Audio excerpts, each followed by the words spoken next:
Hello, beautiful souls. It's Siobhan here, and I'm really excited to share today about something that I find simply amazing.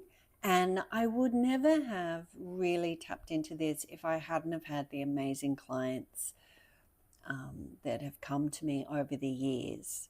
And of course, it's no coincidence that those clients came to me, um, and they helped me um, understand a greater meaning to some of the circumstances that have happened in their life. So let's get specific. So, what I'm talking about is women and families that have had miscarriages, that have experienced miscarriages.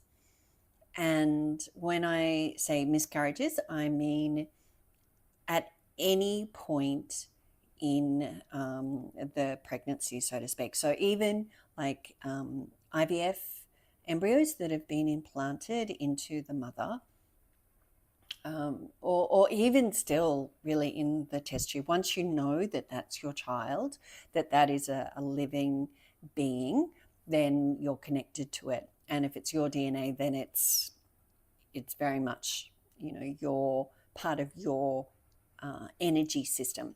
So miscarriages at any point during the pregnancy, even something that's like, even like an embryo that is with you in your body for maybe over a day, if you're aware of it, and some of us are sensitive enough to know, like I knew when I started carrying an embryo, like very early days, like maybe like a week, I knew I could feel uh,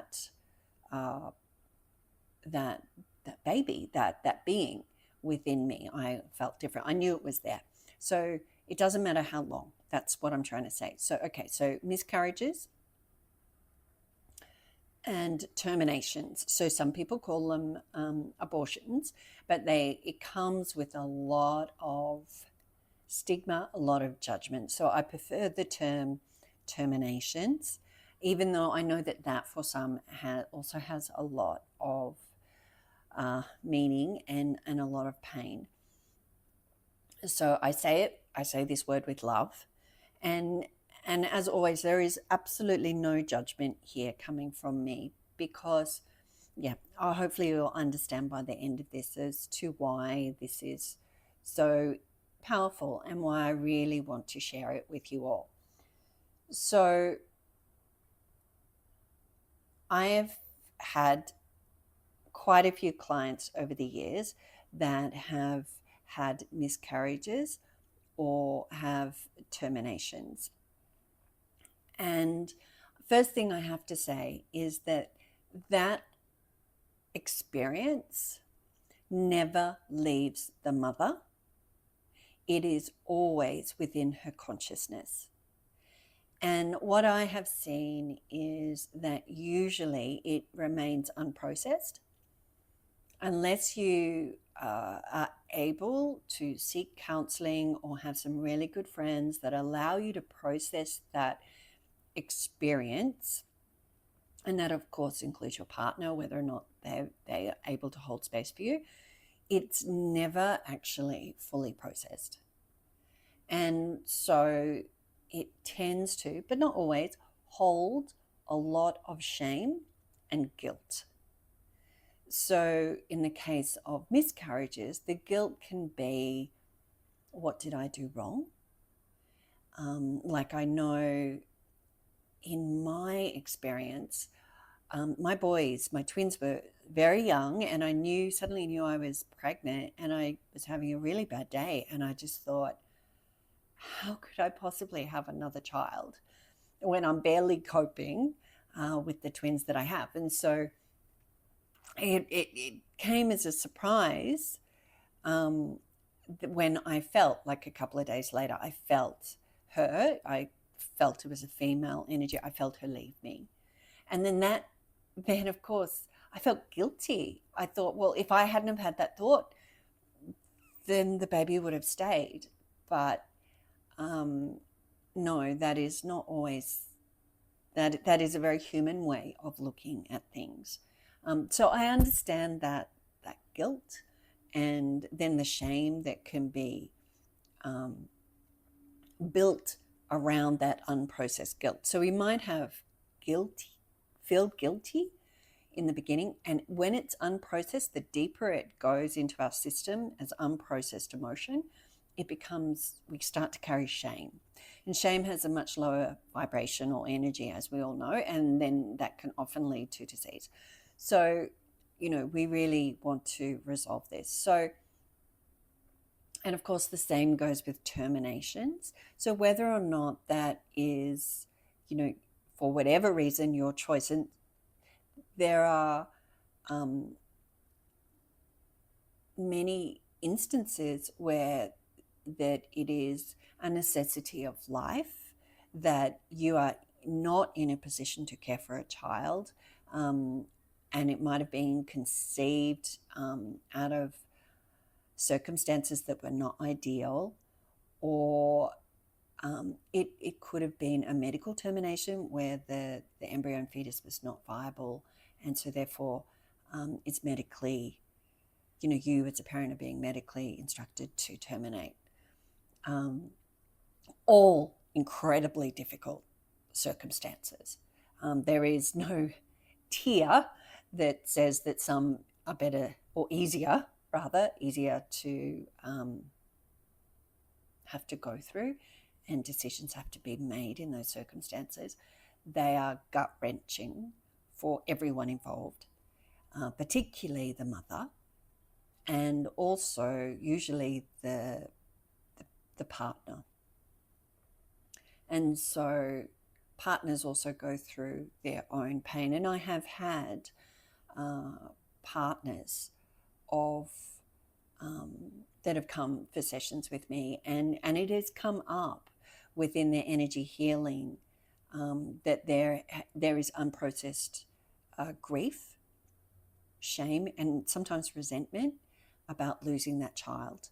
And that resentment doesn't necessarily have to be towards the mother. It can be towards themselves, that they didn't do enough, that they didn't help enough. Maybe if they'd done things differently, maybe if they'd, even like concentrated more at school and therefore got a better job. And when those circumstances happened, then they would have been able to care for their partner and the baby. So you can see this miscarriages and terminations, because they're generally unprocessed, they can eke into life, into our belief systems, into our thoughts about ourselves, and they're generally negative, and they can become quite toxic, particularly if they're left unprocessed.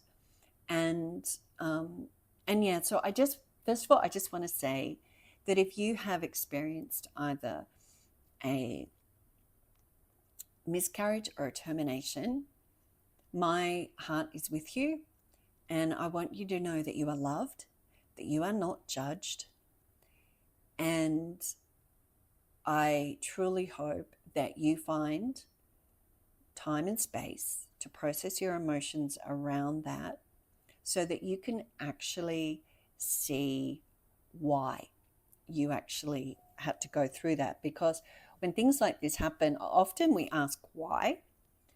And of course, we always ask why, why, right? And there is always an answer.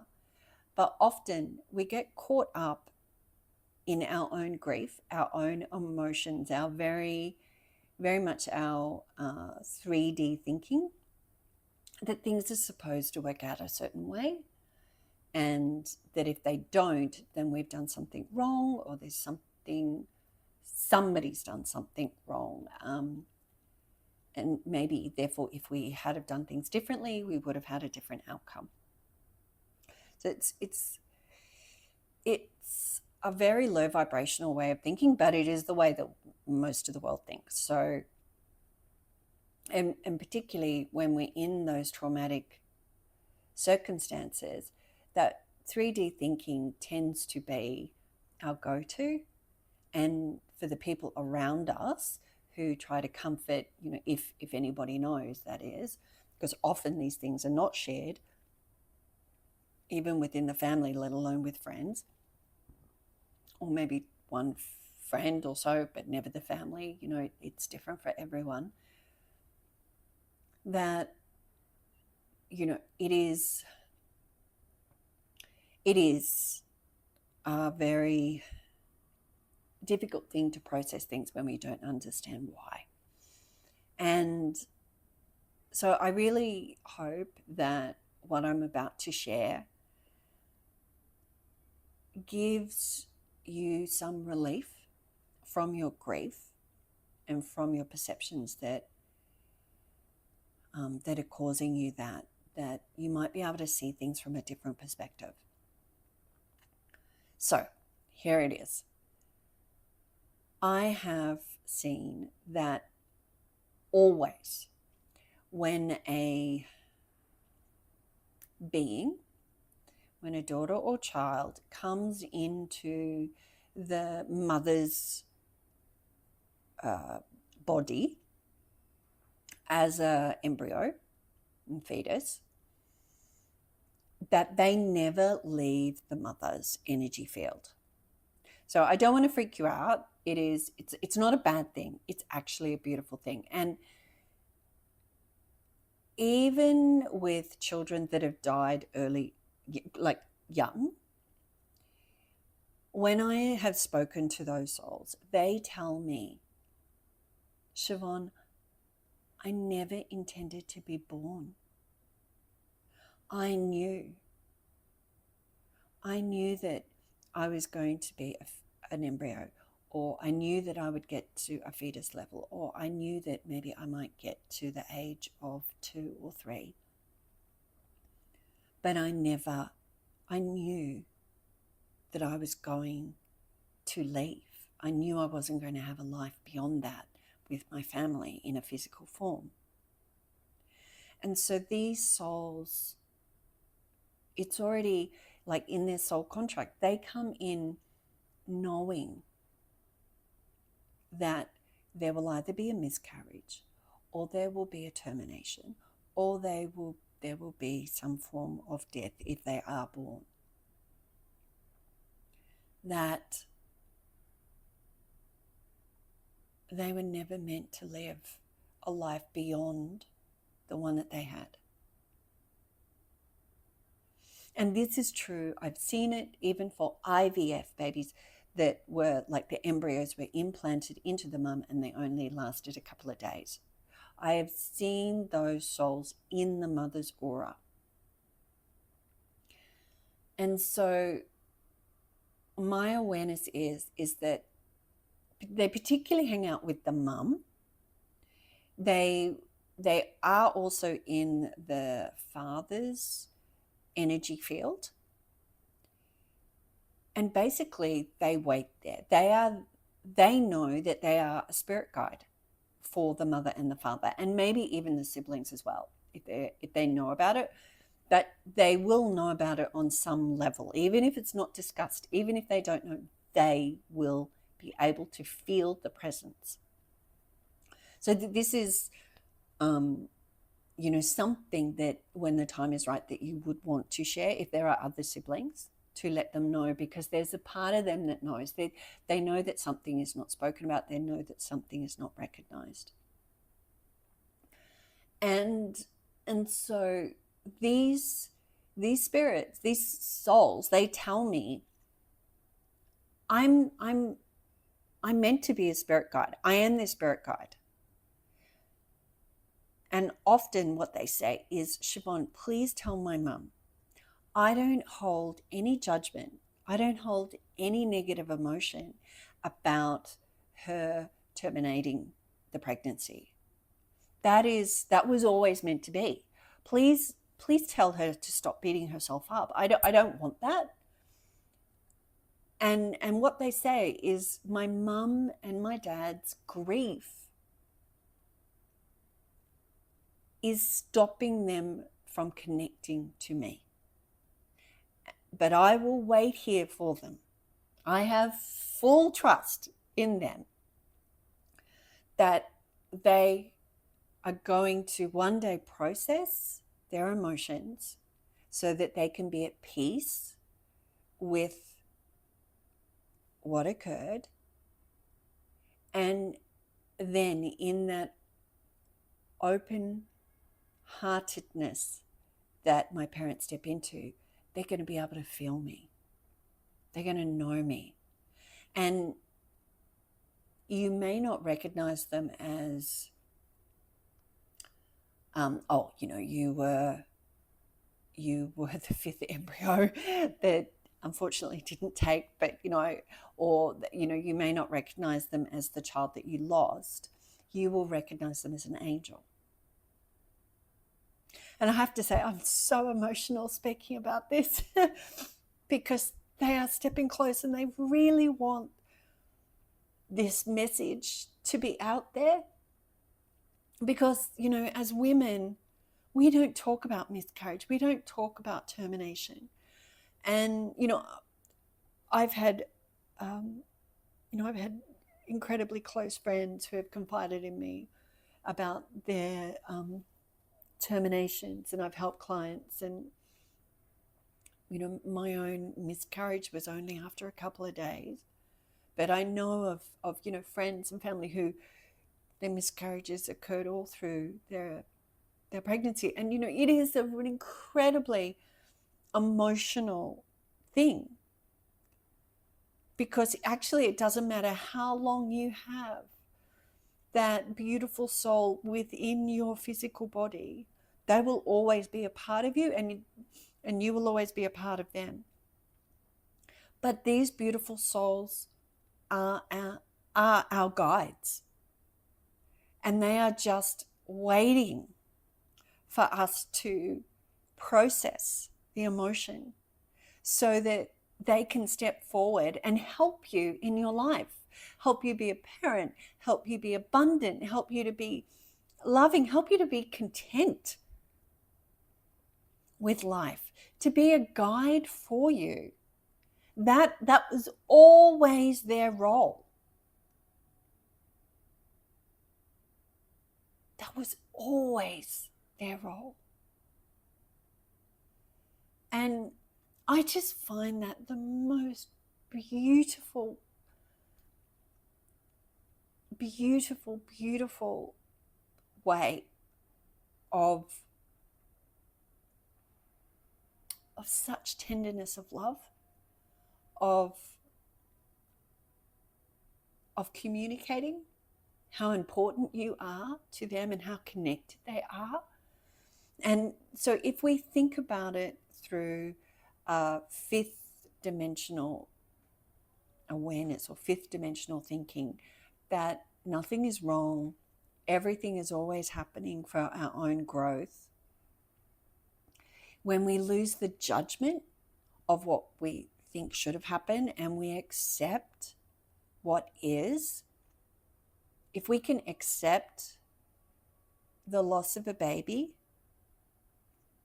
at any age, through any process, if we allow ourselves to be okay with that, or at least more accepting of it, then we can ask, well, okay, so how then does this help me grow? And when you ask that question, they fly in. So much more love comes. So much more contentment comes, because that's their role. They don't want to cause you grief. They don't want their legacy to be grief and shame and resentment. That's not what they want. They don't want us to suffer. They want us to see the wonderment of the world and the universe and the energetic system with which we live and we create our life. We're so fixated that our family is our physical beings, that the kids that we feed and clothe bathe, right? Educate. Yell at, scream at, cry over, hug, love. But they're not the only ones that we have. And I do see them growing. Like I don't see so much like or feel like the energies in like a fetal form. I do feel them more as like a childlike energy around the mum. And you know, I really wish that this message falls upon the ears and hearts of someone who needs to hear this message, so that you can release the guilt, the shame, the resentment, and any other emotion that you might be feeling, anger, anything. Because when you do that, you can truly release that soul from all of that, and they can truly be your guides. Things can really align themselves to how they actually are intended to be. You being guided with so much love. And that's how it's meant to be. And you know, I have asked, well, you know, why did you have to do that? You know, why couldn't you just pop up, right? Why couldn't you just slowly, you know, come into their awareness? You know, this is kind of traumatic this way, right? For the parents to have to agonize over a decision and then proceed with actions that deepest in their hearts they might not really want, but they know that they have to. Or, you know, or if losing a child is, you know, it's never the intention of having it. We don't have children to lose them, right? So it's like, why? And the answer has been, they give me so much love. It's like, because I love them so much, and they needed to know me. They needed to love me. They needed to be aware of me. Otherwise, they wouldn't have been aware. And that was the soul contract, that I would come in, they would know me, even if it's only briefly, so that when I was able to connect to them in their spirit, when I am able to connect to them in spirit form, they know my love. They know that I'm a good angel, you know, a kind angel, a loving angel. I'm just that bit more familiar. And some of them have said, because they just would never have accepted me if I was just a guide. They would have ignored me their whole life.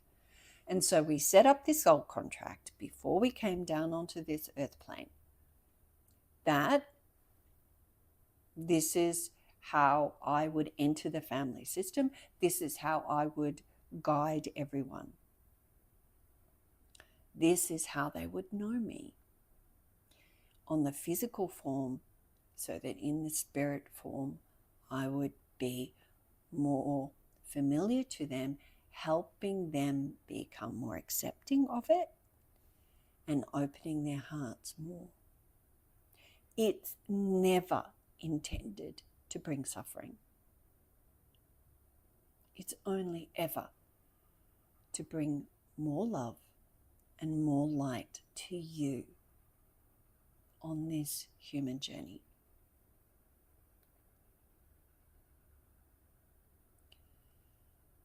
So that is what I wanted to share, I find it incredibly touching. And when I have shared this with clients, it does take time for them to process this information.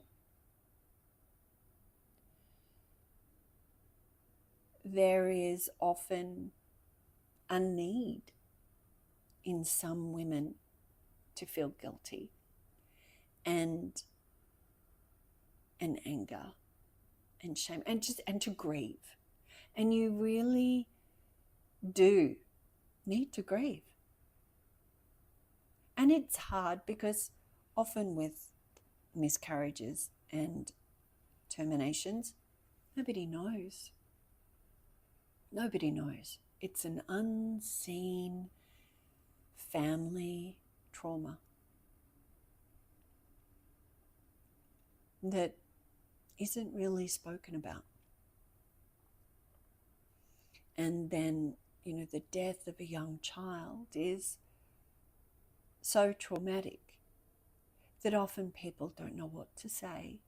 Families don't know how to cope without their loved one with them. These are not small things when we don't see things from a bigger picture. And even when we do see them, let's be honest, even when we do see them from, the bigger perspective and from the fifth dimensional awareness and thinking, we're still human. We still need to grieve. So by no means am I saying you shouldn't be grieving, you shouldn't be crying, you shouldn't. Please, I am not saying that. I am saying, please process your grief. Give yourself time, space, love to grieve as you see fit.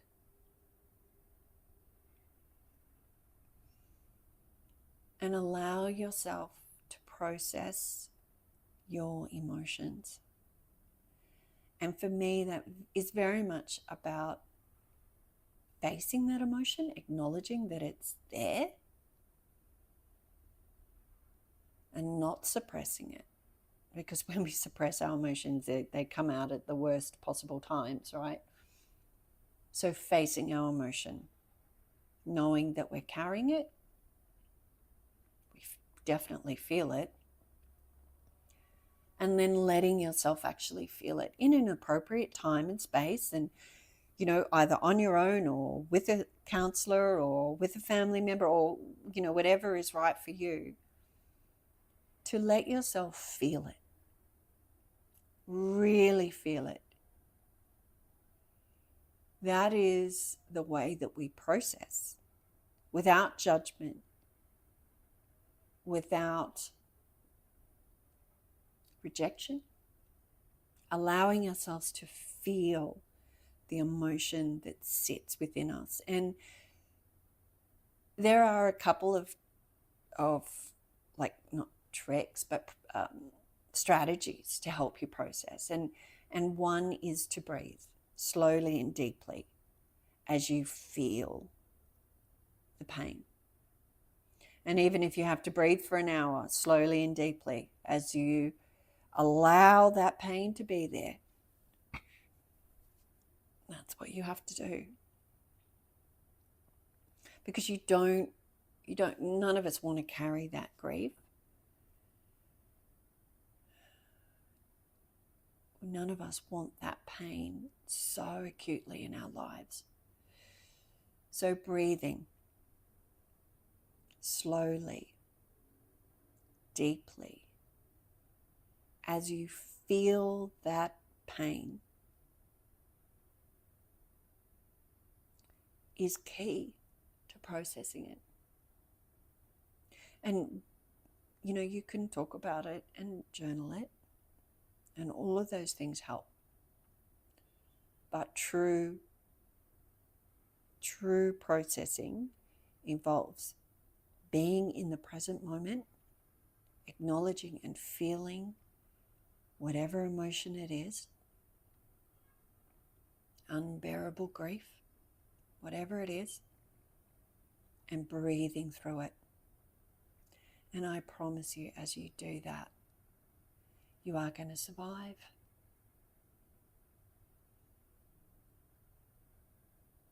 You will survive. When we have such overwhelming grief, overwhelming emotion like that, it's so big, it's so painful that in another time it would have killed us. It's not going to, not this time. The energy of the planet is not that anymore. If you can be present with your emotion and breathe slowly and deeply, you will survive this. And you will thrive eventually. This is how we process all emotion: fear, anger, sadness, grief. It's actually how we process everything. We don't tend to hang on to the happy emotions. We tend to suppress the negative ones because we're so scared that they're going to overwhelm us and kill us. So eventually, as you breathe with feeling the emotion, you'll be able to come to a place where you can truly open your heart and accept the emotion, that it's there. You see it, you feel it, and you are what you are. And it's really with that unconditional love and acceptance that you can give that emotion. That's actually that's the key to really transforming it and beginning the process of moving on.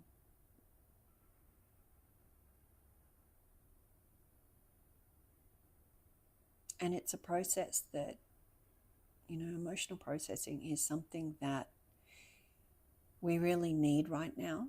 And it's becoming, it's weird, it's becoming so much easier to do compared to, a couple of decades ago when I started doing energy work. You don't have to sit and carry this overwhelming emotion anymore. You will survive it, and you will come to a point where you will thrive. Because if you can survive the level of depth and grief that you hold, you'll actually begin to be strong. Like, you'll know you're strong, but it's something to know you're strong, and it's something else to be strong. It's a strength. It's a strength that only comes once you've overcome something and you just think, well, gosh, if I can do that, I can do anything. And overcoming the depths of emotional grief, overwhelming emotional griefs, that's one of them. And then you can move on with joy, and you can connect with your beautiful little angel that's flitting about, banging into windows and doors and rustling branches, trying to get your attention, right? Trying to guide you, trying to, let you know, hey, there's an easier way. We don't have to do it that way. Do this. It's so much easier, and you'll get an even better result than what you want. So just know that if you proceed to really process your overwhelming emotion, there is the most beautiful gift that's waiting for you on the other side. It's so beautiful. And they just want you to know how incredibly loved you are. And just, this world is such an amazing place. And please, please don't get caught up in the pain and the suffering. That's never the intention. And and knowing that, you know, you are blessed by your ancestors. You're blessed by the ones that are still coming. You're blessed the ones that kind of transit through, if that's a term you want to be used, call for you. I don't know. You let me know if you want to be the transit angels, you know, that they come into the physical and then they pop out really fast. You know, that's just, there's just so much love around you. And if you can lift your head up and process those emotions, then life will get better and more profound and more connected, and you will feel more love than you ever thought possible. So it's truly a beautiful message, and I hope that it has helped you with your journey. So please let me know if you need any clarification, or if this has helped you in some way. I'd love to know. But please know that you are deeply loved, and this truly is an amazing, amazing journey that we're on. So please stay connected, like my channel, and I look forward to connecting to you next time. Bye for now.